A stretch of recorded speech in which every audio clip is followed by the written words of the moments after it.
sophisticated civilizations that were violently destroyed. Beyond Nigeria, these empires have global significance.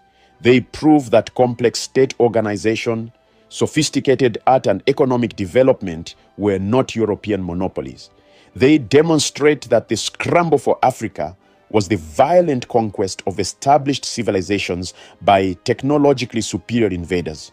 For the African diaspora, these empires provide connection to heritage. Many enslaved people came from these regions. Understanding that their ancestors came from sophisticated civilizations changes how diaspora peoples understand their identities. The legacies remain contested and relevant today. The fight for repatriation continues. The question of how traditional institutions fit into modern democracy continues. The memory of pre-colonial greatness informs Pan-African movements. These aren't just ancient stories. They are living legacies shaping how millions understand themselves, their cultures, and their place in the world. So what is the big lesson here? What should we take away from the story of Oyo and Benin? At the most basic level, this story demolishes the lie of African primitiveness. These were sophisticated civilizations. They had complex governments with checks and balances. They had professional armies.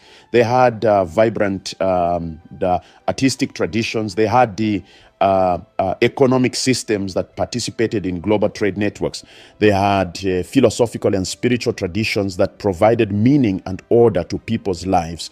When Europeans claimed they were bringing civilization to Africa, they were lying. Civilization already existed. What they brought was conquest, exploitation, and cultural destruction. But the lesson goes deeper than just correcting historical lies. These empires show us that there are multiple paths to civilization. Oyo and Benin developed political systems, artistic traditions, and economic structures that didn't look like European ones, but that worked for their contexts.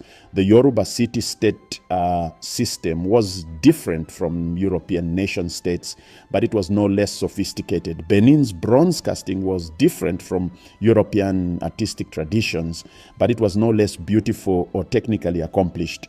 The colonial assumption was that there was one right way to organize society, one right way to create art, one right way to govern, and that way was European.